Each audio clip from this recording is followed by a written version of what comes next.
maravilhoso do livro Paulo Estevão. Esse é o nosso 16º encontro, estudando já este livro. Agradecendo sempre pela companhia de vocês, desejando que estejam todos bem, em paz, com muita saúde, e agradecendo a Deus por tantas oportunidades que Ele nos tem dado com esses estudos, esses encontros virtuais ao longo da semana. Para iniciarmos as atividades desta noite, a prece de abertura é por conta da Margarete. Por favor, Margarete. Boa noite a todos. Boa noite. Então, vamos mais uma vez unir nossos corações, nossos pensamentos aos irmãos responsáveis pelo estudo da noite de hoje, agradecendo a eles pelo empenho, pelo trabalho, agradecer a Jesus por permitir a realização desse estudo como complemento do seu trabalho, estudando a continuação da sua tarefa através do trabalho destes irmãos que estamos vendo no livro. E agradecemos principalmente a todos estes irmãos que conosco estejam, estudando também na condição de desencarnados, que todos nós consigamos aprender mais, compreender mais, entender mais e praticar mais todas estas atitudes que estamos vendo nos livros. As boas, é claro. Que Jesus nos abençoe, que o Pai esteja conosco. Que assim seja. Muito obrigada, Margarete. Bem, nós já começamos o capítulo 5, então eu vou sair aqui do PowerPoint e para não dar problema para quem acompanha aqui pela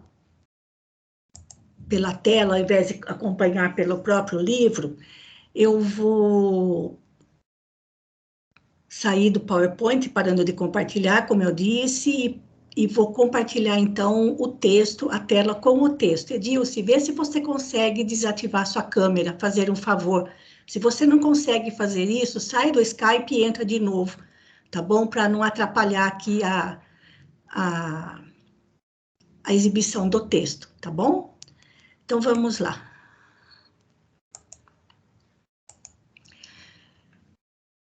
Nós estamos, então, aqui no capítulo 5, onde se dá o encontro entre Estevão e Saulo.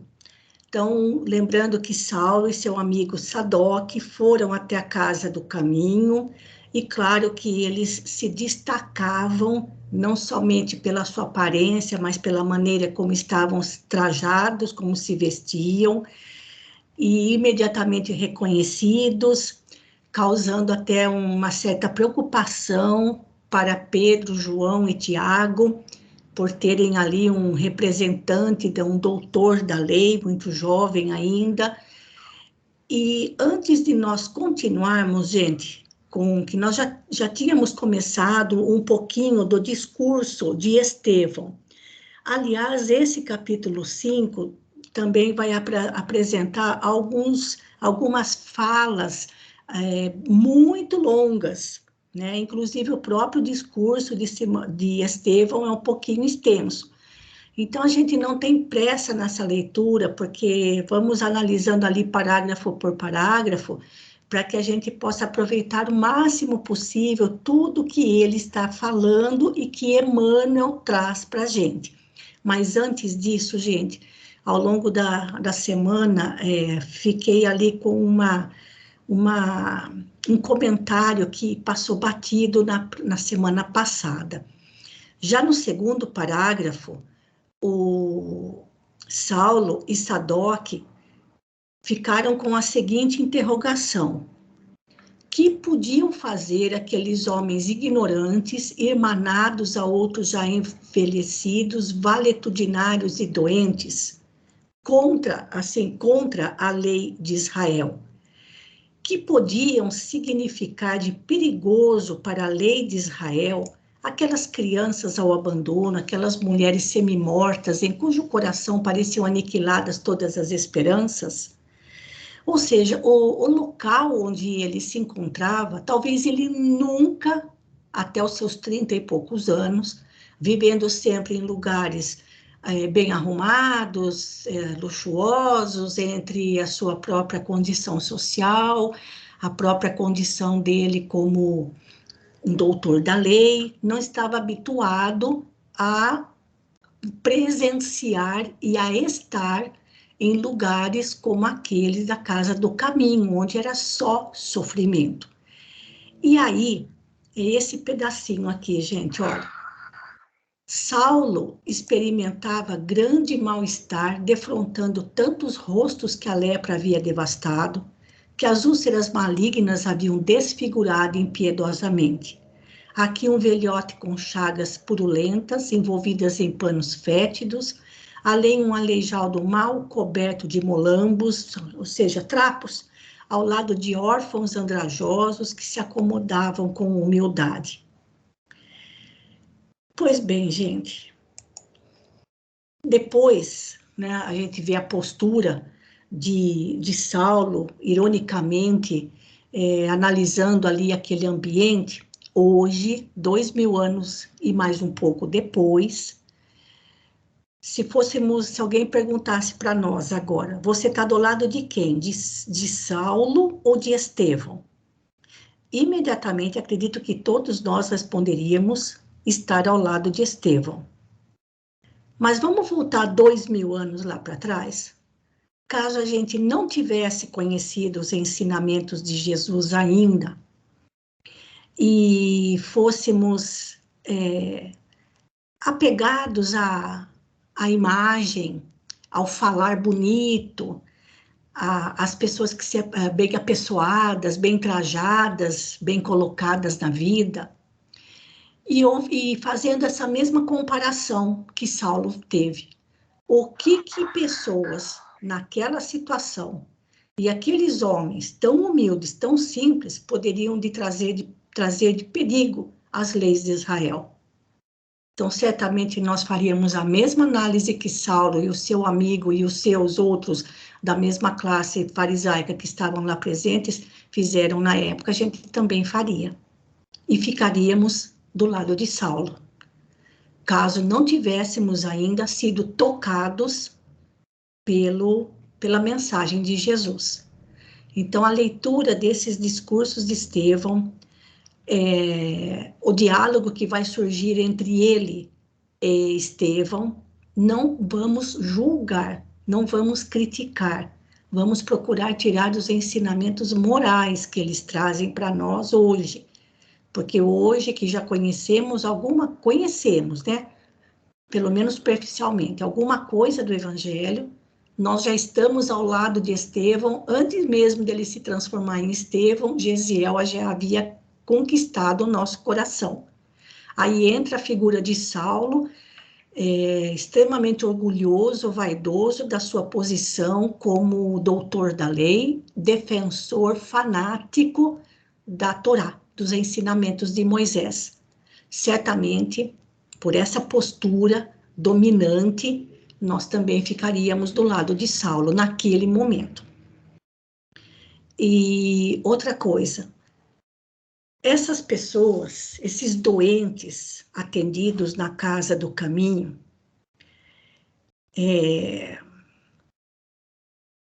que oportunidade grandiosa, nobre eles tiveram.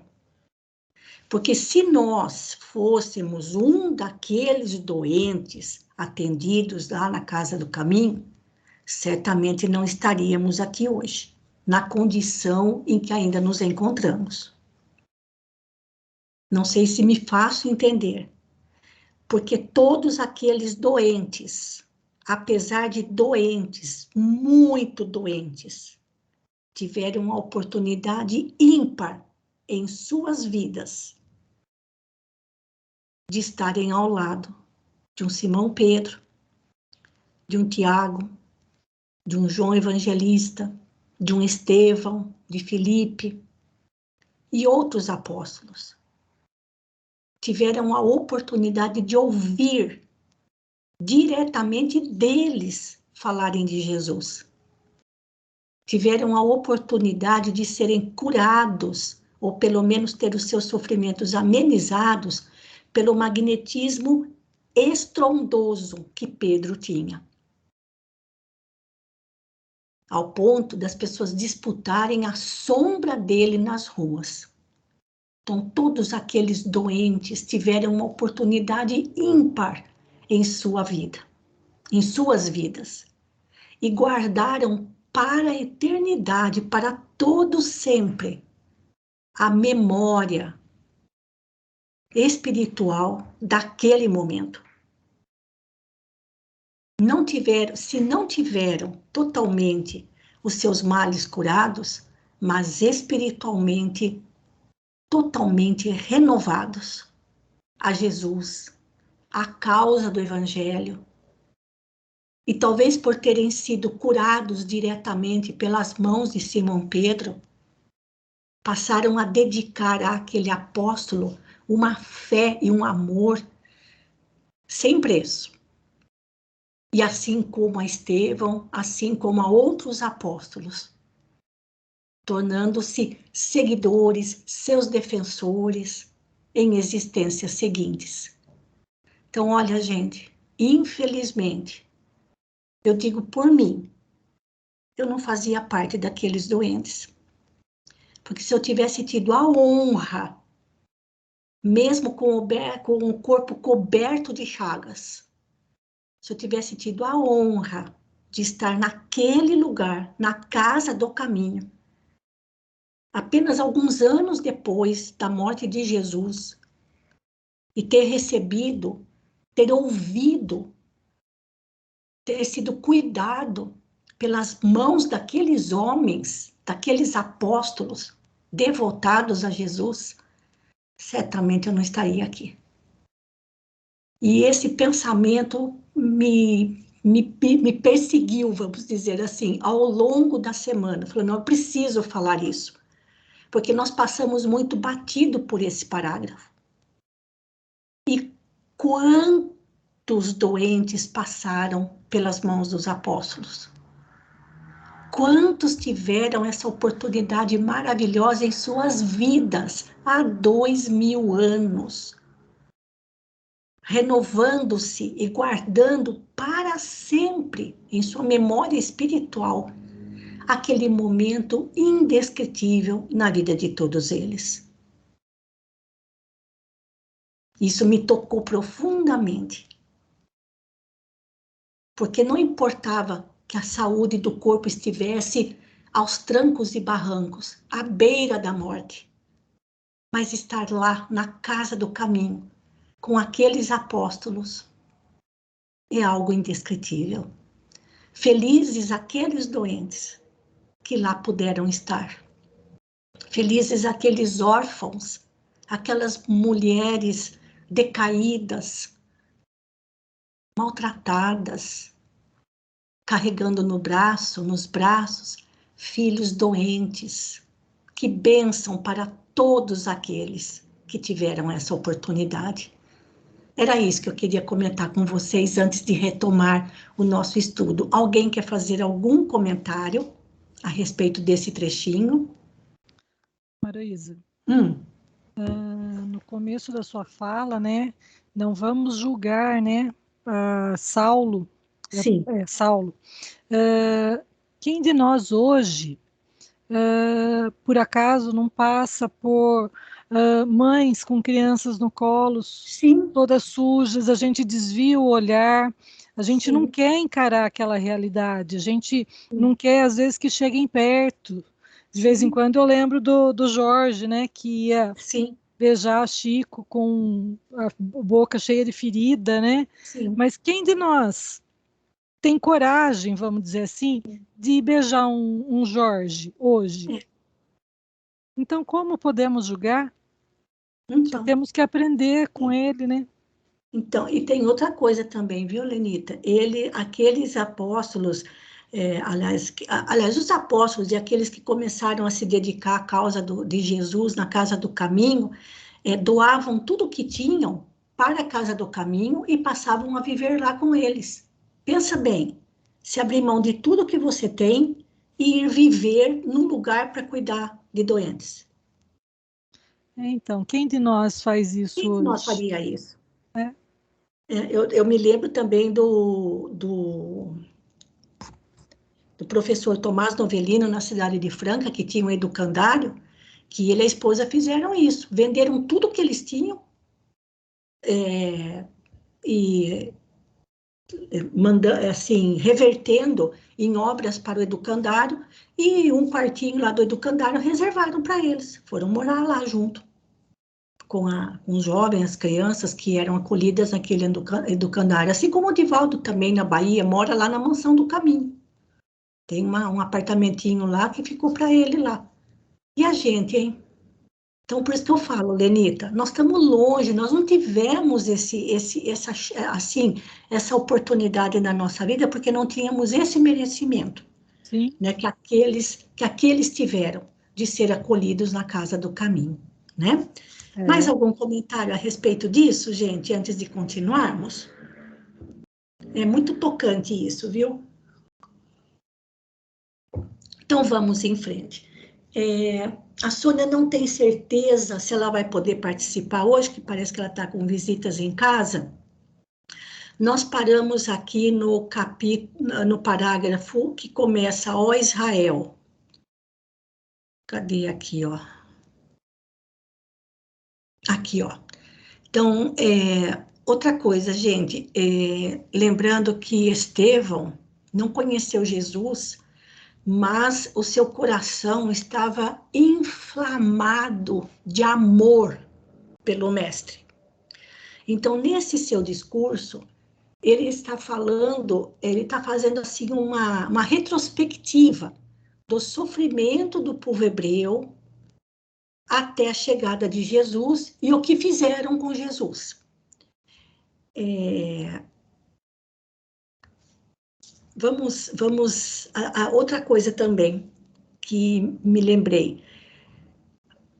Os doutores da lei, no templo ou nas sinagogas, ou entre os seus debates no sinédrio, eram, assim, pessoas que só falavam em público para aqueles que fossem do seu mesmo nível.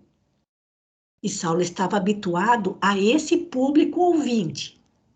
Jesus foi o primeiro a falar para todos, para a multidão de sofredores. E depois de Jesus, Estevão falava para todos os sofredores que estavam na Casa do Caminho. Então, esse era o público ouvinte de Estevão. E Saulo acostumado a falar e a palestrar e a dar, a ensinar só para aqueles que fossem do seu mesmo nível. Então, tem essa questão também. Então, vamos lá, Lenita, vamos começar. Então, continuando a pregação, né, de Estevão. Sim. Ó Israel, tu que esperaste por tantos séculos, tantas angústias e dolorosas experiências não foram vãs. Quando outros povos se debatiam nos interesses inferiores, cercando os falsos ídolos de falsa adoração e promovendo simultaneamente as guerras de extermínio com requintes de perversidade, tu, Israel, esperaste o Deus justo. Carregaste os grilhões da impiedade humana, na desolação e no deserto. Converteste em cânticos de esperanças a ignomínias dos cativeiros. Sofreste o opróbrio dos poderosos da terra. Viste os teus varões e as tuas mulheres, os teus jovens e as tuas crianças exterminados, sobre o guande das perseguições, mas nunca descresse da justiça dos céus. Como o salmista, afirmasse que teu heroísmo com teu heroísmo que o amor e a misericórdia vibram em todos os teus dias. Choraste no caminho longo dos séculos, com as tuas amarguras e feridas. Como Jó, viveste da tua fé, subjugada pelas algemas do mundo. Mas já recebeste o sagrado depósito de Jeová, o Deus único.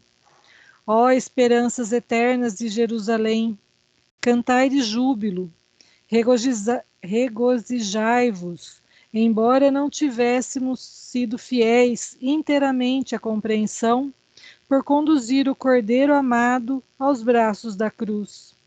Suas chagas, todavia, nos compraram para o céu, com o alto preço do sacrifício supremo. Isso.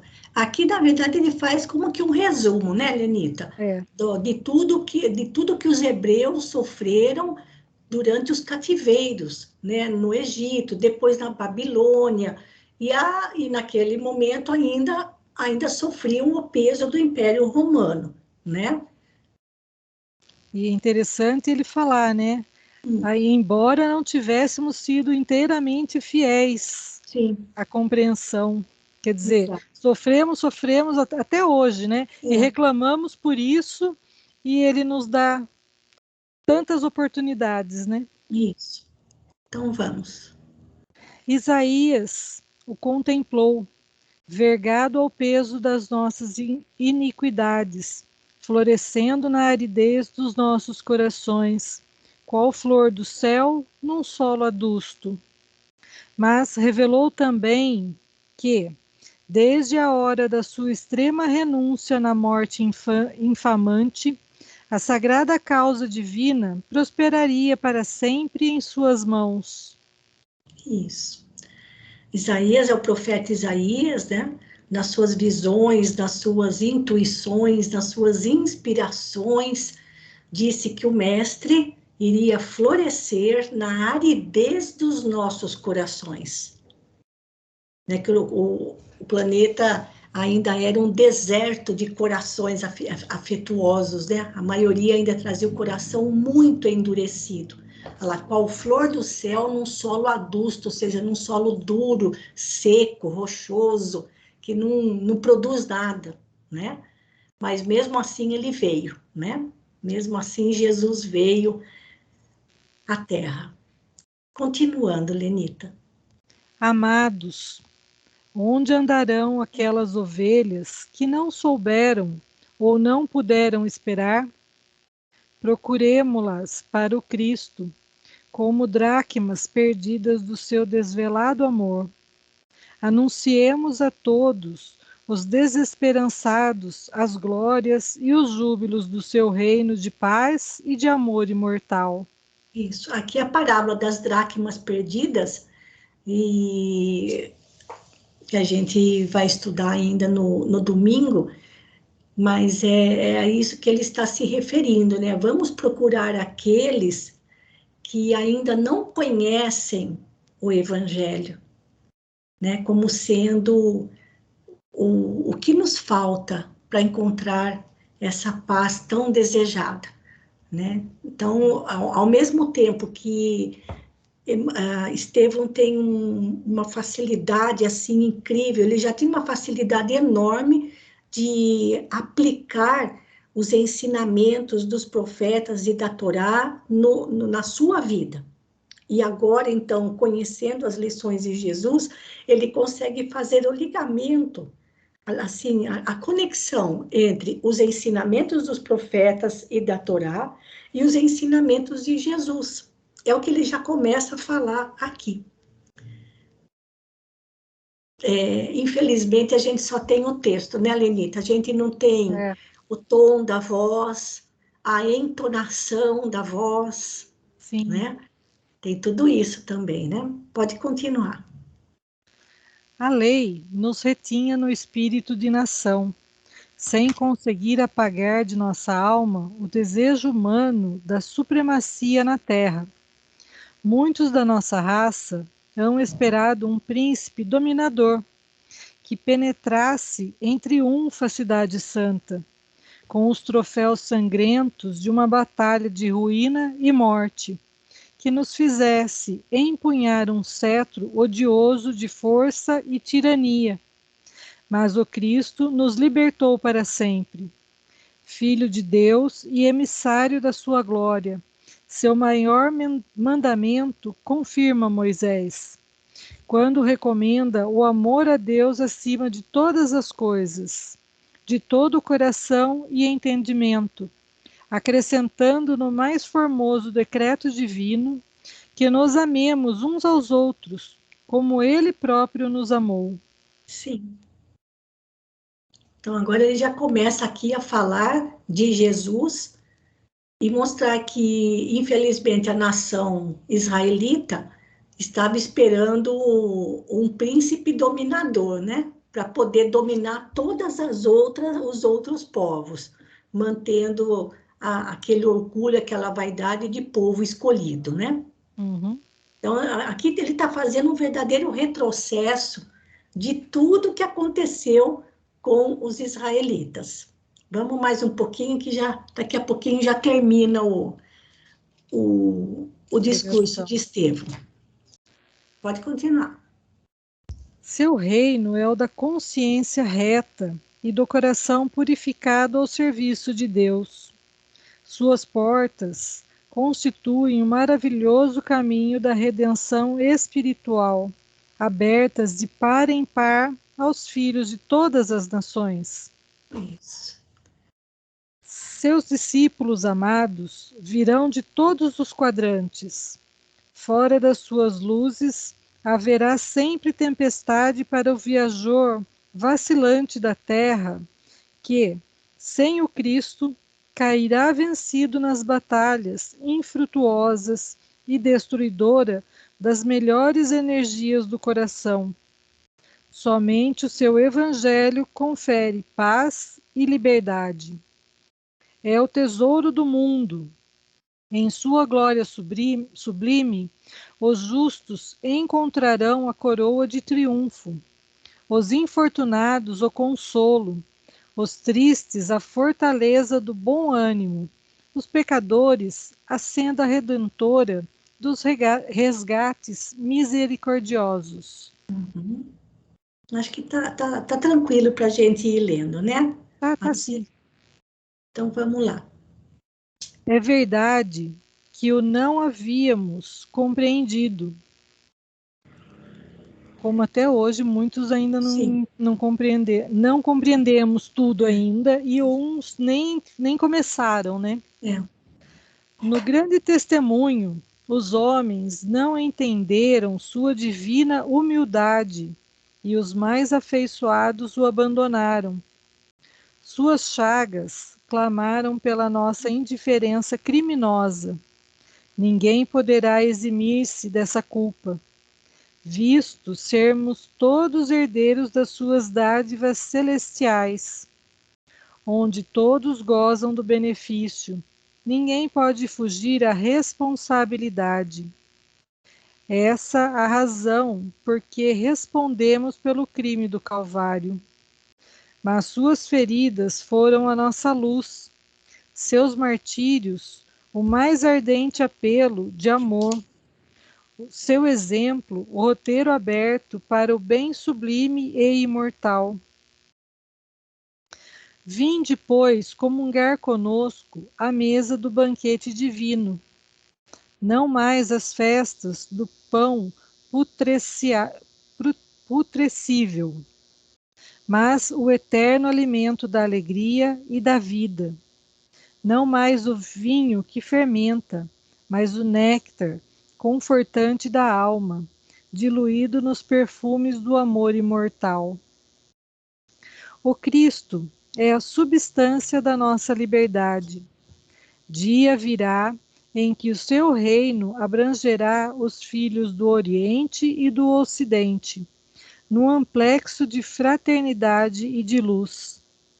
Então, compreenderemos que o Evangelho é a resposta de Deus aos nossos apelos, em face da lei de Moisés. A lei é humana, o Evangelho é divino. Moisés é o condutor, o Cristo, o Salvador. Os profetas foram mordomos fiéis.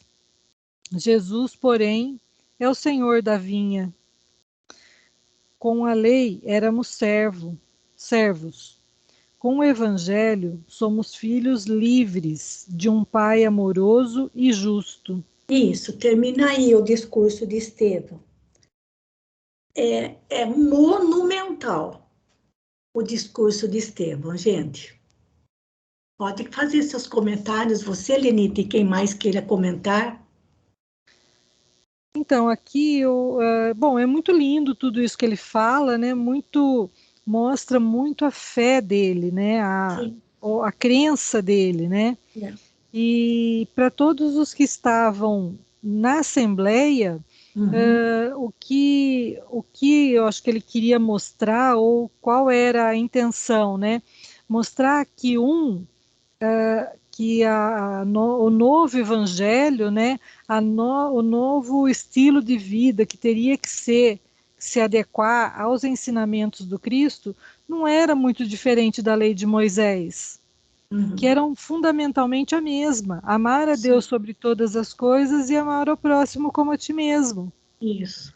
E tanto um como o outro falavam a mesma coisa, de formas diferentes, mas que um era complemento ou continuação do outro, né? Sim. E que não tinha porquê. Eu não sei se ele foi, bom, com certeza ele estava muito inspirado, né, nesse dia, mas justamente acho que por causa de Saulo, né? Que aí acho que para mostrar justamente que ele não era o inimigo, né? Ele não era, que ele não tinha, nem ele, nem o Cristo, né? Eram inimigos da população, dos reinos, né?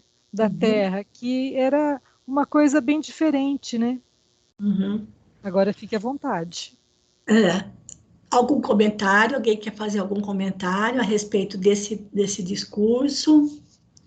Ele mostrou aí em algum trecho claramente o equívoco, né, da interpretação dos judeus com relação ao papel de Jesus, né? Deixa eu ver se eu acho aqui. Esperavam uma briga, uma guerra, sangue, aquilo que eles estavam acostumados, né? É aqui, ó. Aqui, ó. Rolava na época, batalha, esse pedaço mesmo, né? Isso. Eles já eram orgulhosos por se sentirem o povo escolhido. Sim. E ainda viviam dessa forma, né? Já tinham passado pelas escravidões, né, no plural, já tinham passado pela situação do deserto, que não deve ter sido simples e nem fácil, né? Passar o povo ali, os 40 anos, teoricamente, entre aspas, né? Que no deserto. Aí eles vêm, estão esperando vêm os romanos, fazem o que fazem com eles, e eles estão esperando um libertador, um justiceiro, né? É bem clara nesse trecho que ele deixa claro, eu acho que inclusive ali pelos visitantes, né, para mostrar que Jesus não veio para isso. Não. Essa não era a tarefa dele. A tarefa dele era a libertação de outra forma, a libertação espiritual do povo judeu e não material. Sim. Eu achei esse trecho assim fantástico. Mais algum comentário, gente, desse primeiro discurso? Às vezes, durante a semana, a gente lembra de alguma coisa e no momento que a gente toma contato pela primeira vez, é tanto ensinamento, é tanto esclarecimento que ele fala, mas eu já acho incrível isso aqui que ele fala. Esse pedacinho. O Evangelho é a resposta de Deus aos nossos apelos. Apelos de quem? Da nação israelita.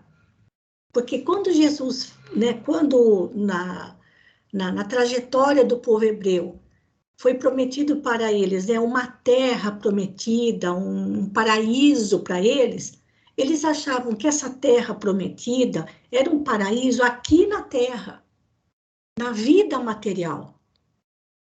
E, no entanto, e viviam esperando que isso acontecesse, o que não aconteceu. Só que essa terra prometida não era um lugar, era um ensinamento. E esse ensinamento viria com Jesus. No livro A Caminho da Luz, ali Emmanuel conta para a gente que quando foi decidido, né, que os capelinos viriam para este planeta e foram pedir, vamos dizer assim, a permissão de Jesus, além de ele ter concordado, porque aquele povo mais adiantado ajudaria na elevação intelectual e espiritual dos que eram aqui da Terra somente, ele ainda prometeu que viria visitá-los. Jesus prometeu que viria visitá-los nos momentos mais difíceis para eles. E ele veio entre os israelitas. Por que entre os israelitas? Porque eram aqueles que tinham a mais alta concepção do Deus único e imaterial. Então, a terra prometida, na verdade, não era um lugar, era um estado de alma, uma plenitude espiritual, só possível com Jesus.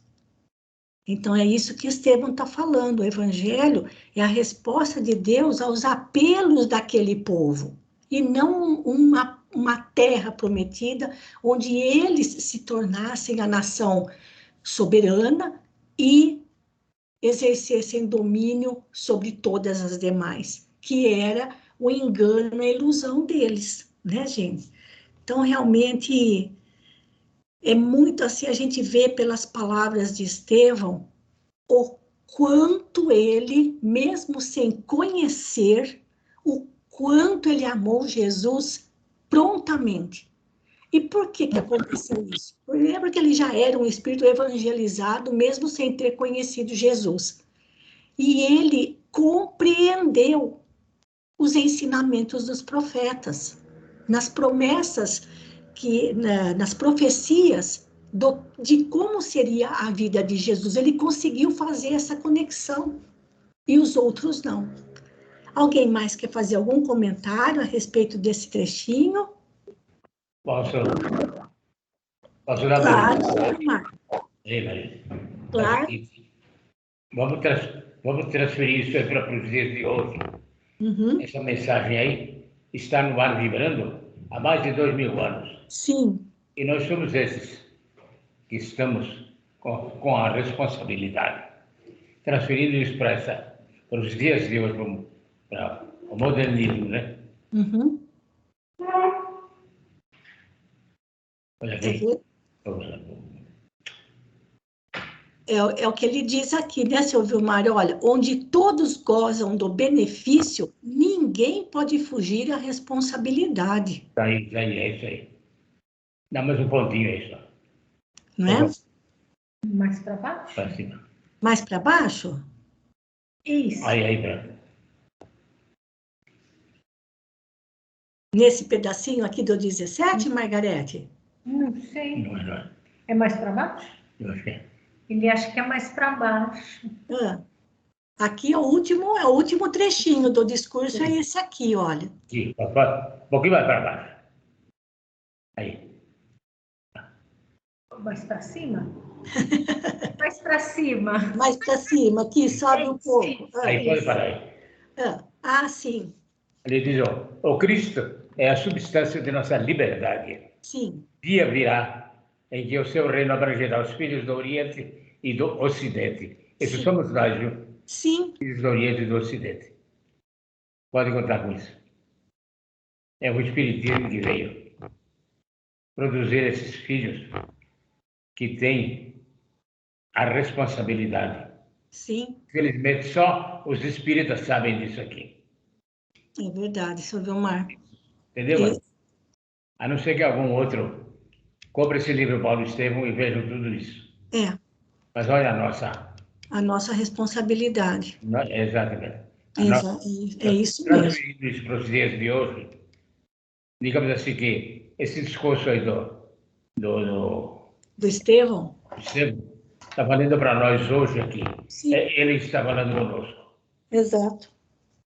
É como a gente pensa, né? Aliás, em relação a tudo que Jesus falou, tudo que Jesus falou há 2000 anos, é como se a voz dele, aquela energia que envolvia os seus discursos, ainda estivesse ressoando até hoje. Exatamente. É isso que eu estou falando, viu? Está ressoando até hoje. O que a gente faz? A gente tapa os ouvidos, porque a gente não quer ouvir. A gente não quer saber de responsabilidade espiritualmente falando, né, gente? Essa é a grande verdade.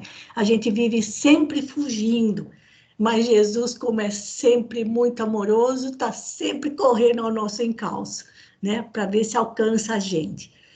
Então, muito lindo esse discurso de Estevão, e, claro, a plateia, ou a assembleia, como foi falado, como a Lenita falou, uma plateia, um público ouvinte formado por todos os sofredores, que eram a maioria, os apóstolos, Paulo, Saulo, seu amigo Sadoc e outros da sua roda de conhecidos lá de Jerusalém, que estavam presentes. Então, vamos continuar mais um pouquinho para ver o que aconteceu depois que Estevão parou de falar, tomou fôlego por alguns momentos. Então, na sequência da leitura, como a Sônia não pôde vir hoje, aliás, eu nem vi se ela entrou depois, mas ela não deu certeza. Então, Matias, seria você o próximo para ler, pode ser?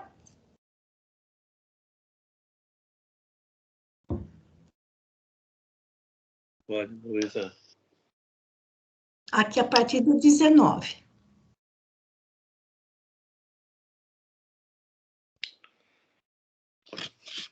Nesse interim, Estevão sustou a palavra que lhe fluía, harmoniosa e vibrante dos lábios, inspirando nos mais puros sentimentos.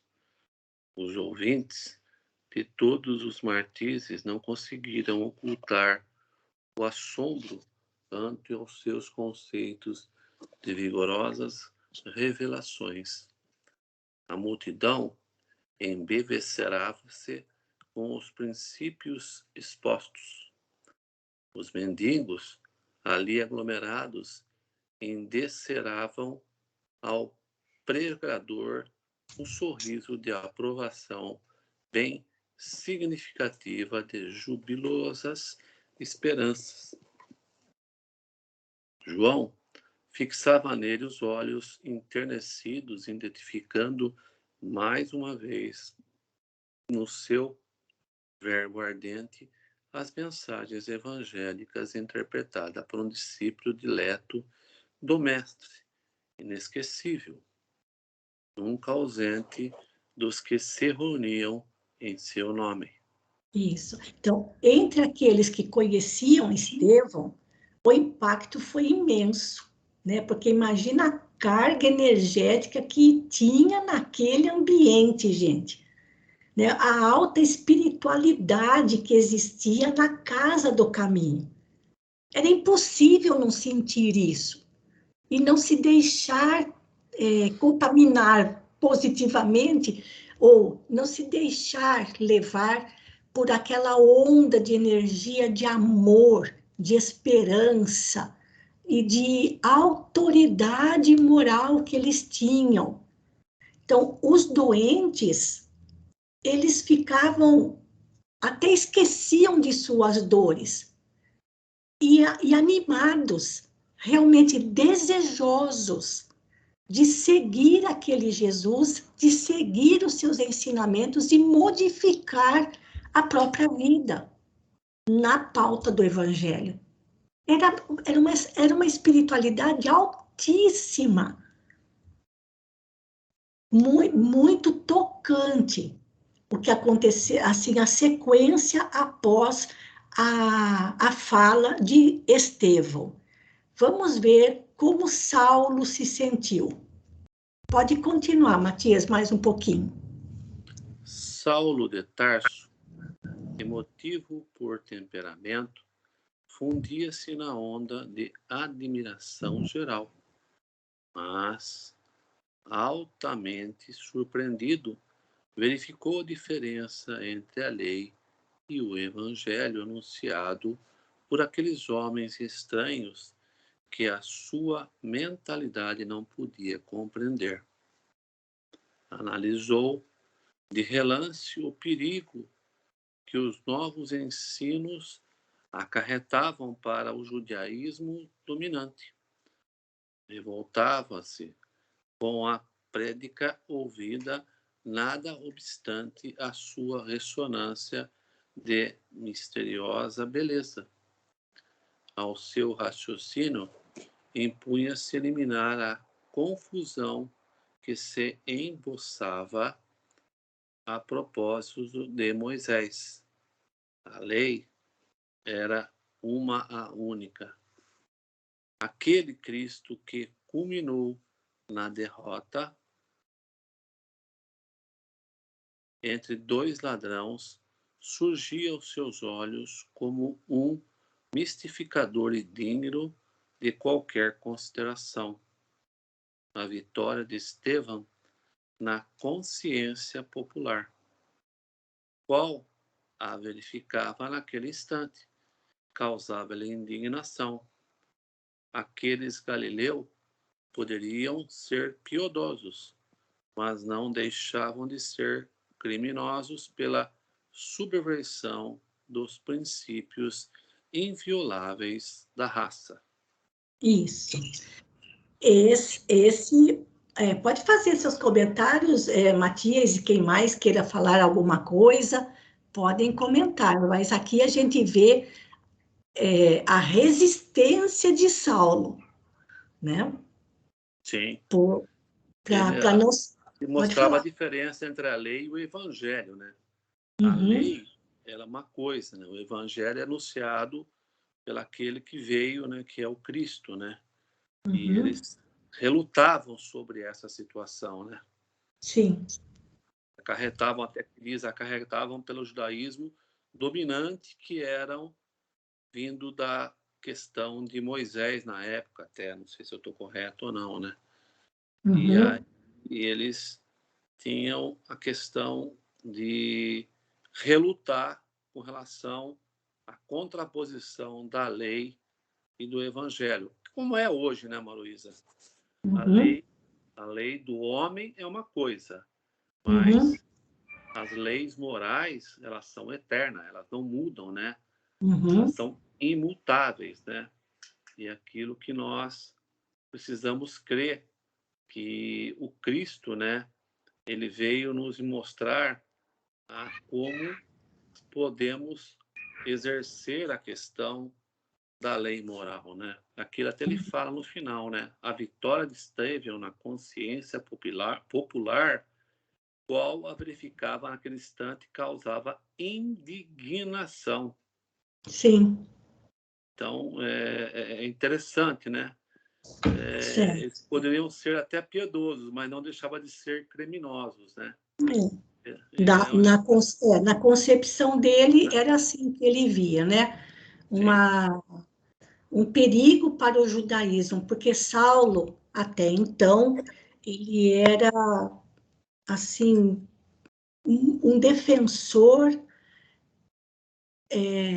um grande defensor de Moisés, né, da lei deixada por Moisés, que consta na Torá. Então, nada para ele poderia existir acima daquilo. E qual que era o problema, né? A concepção que, assim, o que ele conhecia de Jesus era o que todos conheciam até então. Um Cristo que culminou na derrota entre dois ladrões, sendo que para ele não passava de um mistificador indigno de qualquer consideração. Certo, gente? a ideia que Saulo fazia de Jesus era a ideia geral. O que é que se pode, que doutrina, ou melhor, que ensinamentos, que autoridade tem um homem pobre, galileu, que foi morto na cruz entre dois ladrões? Não é? Então, a concepção que ele tinha sobre Jesus era o conceito geral que existia a respeito do mestre. Mas, mesmo assim, né, ele fez uma força danada para não se deixar levar pela admiração de todos. Tá bom? Deixa eu ver se o próximo parágrafo é muito comprido. Só tem um pedacinho ali para a gente caminhar, só mais um pouquinho, acho que dá, deixa eu ver aqui o tamanho do 21, onde tem onde Saulo se manifesta. Então, só mais esse 21 aqui, por favor, Matias, para daí a gente terminar. Ok. O orador preparava-se para retornar à palavra. Momentaneamente, interrompido, e aguardava com a expectação de júbilo geral, quando o jovem doutor se levantou ousadamente e exclamou, quase cólerico, frisando os conceitos com evidência heroína. Piedosos galileus, onde o senso de vossas doutrinas estranhas e absurdas? Como ousais proclamar as falsas supremacia de um nazareno obscuro sobre Moisés, na própria Jerusalém, onde se decidem os destinos das tribos de Israel, invencível? Quem era Cristo? Não foi um simples carpinteiro? Pode comentar, e os demais também, que nós vamos parar por aqui. Aqui levantava um monte de perguntas sobre Cristo, né? Eu não conhecia, né? Pelo que eu estou entendendo aqui, né? E ele dizia que Cristo era um simples carpinteiro, né? Oh, meu Pai Santo Jesus. Uhum. Se Cristo era um simples carpinteiro, o que nós seríamos, né? Uhum. Nós somos hoje, né? E ele diz aqui, né? Que piedosos galileus, onde estão o senso de vossas doutrinas estranhas e absurdas, que não é nada de diferente de hoje, né, Maruísa? Não é nada diferente daquilo que fala, né?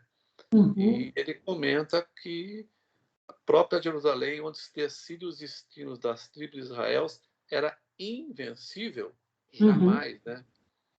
Não existe o que é invencível perante quem era Cristo, que ele pergunta aqui, né? Então, se a gente pegar esse parágrafo aqui, Maruísa, se eu estiver errado, me corrige, e traduzir para o dia de hoje, ele encaixa assim como fosse um quebra-cabeça, né? Pelaquilo que nós temos hoje, né? Na concepção de várias pessoas ainda que perguntam quem que era Cristo, né? E a gente, olhando tudo o que está acontecendo hoje com o planeta, né? A gente que tem um pouquinho de espiritualidade, além de algumas pessoas, fala, pobre coitados, né? Perdoai-os porque eles não sabem o que fazem, né? Ou o que falam, né? Essa indignação de Saulo em relação ao Evangelho é a mesma indignação que ainda existe hoje em relação ao Espiritismo. Né? O paralelo é exatamente o mesmo. As pessoas ficam indignadas achando que o Espiritismo é contrário aos ensinamentos de Jesus. Né? Porque, claro, porque não conhecem o Espiritismo com profundidade, senão não falariam isso. Tá certo, gente? Então, nós vamos parar por aqui. Só um detalhe, hein, Maruísa? As pessoas esperam, na questão do Espiritismo, um sobrenatural, né? E isso, quando não acontece, decepciona, né? Porque eles querem do espiritismo uma fórmula mágica para resolver os seus problemas, né? E quando isso não acontece, aí eles ficam chateados. Muito bem, gente, já caminhamos um pouquinho mais, agradeço Matias, Lenita pelas leituras. Eu volto, então, na página principal aqui, parando de compartilhar. E, bom, gente, eu acabei de receber um WhatsApp, então já aviso para vocês, a mãe da Celina acabou de desencarnar, ela estava sofrendo muitíssimo, então talvez amanhã a gente tenha um compromisso junto à Celina, levando a ela o nosso abraço, o nosso conforto, e hoje à noite nas nossas preces, pedindo a Deus que a ampare, que a sustente, porque ela acompanhou não somente o sofrimento do pai, depois o sofrimento da mãe, que foi muito mais intenso, e graças a Deus, a mãe dela encerrou sua tarefa aqui na Terra, voltou para a verdadeira vida, tá bom? Para encerrar nossas atividades, Edilce, olha, infelizmente, bem, é muito chato quando alguém fica com a câmera ligada, porque a gente grava o vídeo e publica no YouTube, certo? Então, a imagem que mostra aqui para a gente, outros também vão ver. Então, é bastante desagradável isso. A gente sabe que o Skype é meio chatinho para certas coisas, mas quando não... Precisa ficar muito atento a isso, viu? Para evitar, porque se nós fizéssemos o estudo só para a gente, mas como a gente sabe que outras pessoas assistem também em outros horários, fica desagradável não para nós, mas sim para aquele que mantém a câmera ligada, tá bom? Por isso que a gente pede para deixar desligado sempre. Então, finalizando as nossas leituras e os nossos estudos de hoje, Tiago, você poderia fazer a prece de encerramento para nós, fazer o favor?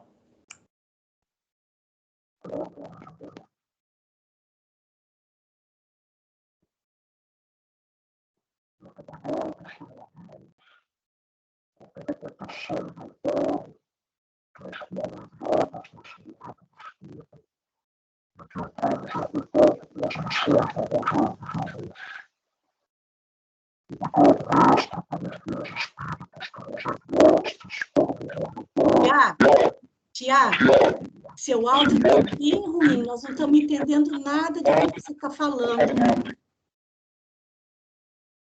Está dando uma coisa estranha aqui. Está sentindo bastante interferência. Eu vou passar para outra, tá bom, Tiago? Tá bom? E já estamos aqui em cima da nossa hora.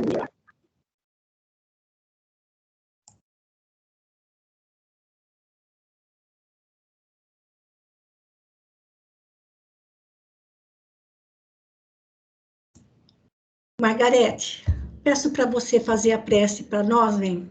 Incluindo a Celina nas nossas preces.